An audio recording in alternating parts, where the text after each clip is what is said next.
How's it going, everybody? Hope you are all having a fantastic start to your week. Champions League semifinal was today. 2-2 was the final score, and some people thought it was boring. My friend thought it was boring, but I honestly thought it was a pretty good game. So before I get into the main part of this video, let me just talk about the game and my thoughts on the game. First of all, Toni Kroos. Man of the match, in my opinion, a fantastic footballing legend. That pass to Vinicius Jr. was nothing short of sensational, but we have to give credit to Vinicius Jr. That little pump fake that he had with his right shoulder onto his left-hand side, he completely bamboozled that Bayern Munich defense. Great finish by Vinicius Jr. And then our boy Leroy Sané. Oh my god, what a goal. His first goal since October, and what a goal it was. Cutting inside to his infamous left foot. Powerful shot. I know keepers aren't supposed to get beat by their near post, but that is a very difficult shot to stop. Excellent work by Leroy Sané. And then Jamal Musiala, who in my opinion was the best football player on the match. Drawing the foul, drawing the penalty kick, Harry Kane. Didn't have the best of nights, Harry Kane, but he still managed to put that penalty away. Big moment, huge amounts of pressure, he got it done. Like Lucas Vazquez on that penalty, deja vu, Bayern Munich, horrible mistake. Penalty to Real Madrid, Vinicius Jr. always calm, always composed in these sort of situations. Cold as ever, slots it home 2-2. Kim Min-jae had a shocker of a match. One of the worst defensive performances by a supposed elite level center half in recent memory. But the main part of this video is, as you can tell by the thumbnail, talking about Jude Bellingham. Look, I don't want any of you to think I have some sort of bias against him. I really don't. There's no reason for me to have any sort of hate or animosity towards this guy. Sensational player, one of the most media-trained professionals, one of the most mature players that's around like 21 years of age and younger that I've ever seen in my life. His interviews are amazing to hear and amazing to listen to. It's from the heart. He's actually really authentic, but nevertheless, shocking performance by Jude Bellingham. His last 4 or so Champions League games, he hasn't been doing very well, and this is very poor from the supposed future Ballon D'Or winner. And with the PR of Real Madrid, he is 100% the front runner. Definitely not shocking at all, because as you know, the Ballon D'Or is not given to the best player of the supposed time frame of in terms of trophies, MVP performances, big game performances. It's given to the guy with the best story, the biggest PR. Okay, everybody's favorite players.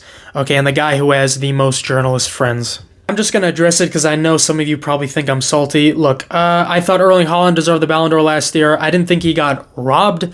Most people thought it. A lot of Manchester United fans thought. A lot of Liverpool fans thought it. So rival teams of us thought Erling Haaland should have won the Ballon d'Or. But again, Lionel Messi won it in the biggest performances of his entire career.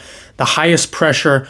So many wonderful passes. That pass against Nathan Ake nutmegged him. I will remember that pass for the rest of my life. So I'm not saying Messi didn't deserve it. He 100% deserved it. I just thought Erling Haaland deserved it more. When are we going to address the elephant in the room that Musiala is a better football player than Jude Bellingham?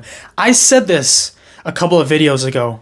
Okay, I talked about Wirtz, Foden, Musiala, Pedri. Those 4 players are all more talented than Jude Bellingham, but the PR of Real Madrid cannot be beaten. All Jude Bellingham has to do is have a good first touch, a good, clean, crisp 4-yard pass in his own half, and English pundits go crazy. But I'm glad there are some who are not buying this BS. Take a listen. And I knew, everyone knows Bellingham's a good player. I didn't realise how good he was. I thought, oh my God. Do you think he played well that night? I don't think he done well. He's done some lovely stuff. Some of his touches and stuff were unbelievable. Touches. I thought they were ridiculous. Oh, Roy, honestly. He's done some beautiful. Impressive. Oh, jeez. You're easily pleased. Honestly, I thought come on. Hang in, he got 6 touches. No. Before you start comparing Jude Bellingham to these 3, I need to see some big game performances. Big game Kevin De Bruyne. He always shows up against the biggest teams and the biggest occasions. He always turns up. Because if I were to award the Ballon d'Or to somebody, honestly, there really isn't a huge standout. The only reason I'm honing in on Jude Bellingham is because the PR of Real Madrid cannot be beaten. They're going to give it to him even though Phil Foden has had a better season. Okay, Harry Kane has had a better season. Rodrygo is having a better season. The guy is undefeated in 400 days. Yes, I know people are making a lot of jokes about this on Twitter. It's about 90 minutes. It doesn't include penalty shootouts, just to be clear.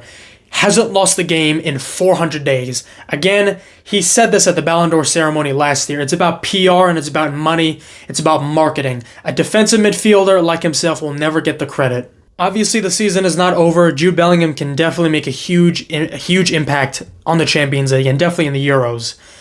But if he continues these performances throughout the Champions League final and Real Madrid wins it, and he has a alright average Euros, and if he wins a Ballon d'Or, this is going to be one of the worst Ballon d'Or winners since Jorginho.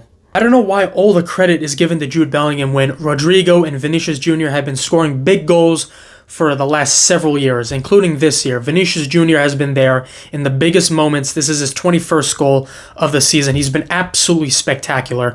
He is a sensational player. He doesn't get as much credit as Jude Bellingham. I don't know why. So yeah, 2-2, pretty good game in my opinion. I didn't think it was as boring as what some other people thought, but 2-2, Bayern Munich definitely has a chance taking a 2-2 draw to the Santiago Bernabeu, but it's Real Madrid, so hopefully they don't get crushed by terrible refereeing. I'm just kidding. Let me know what you all thought of the game today, and I'll see you all next time.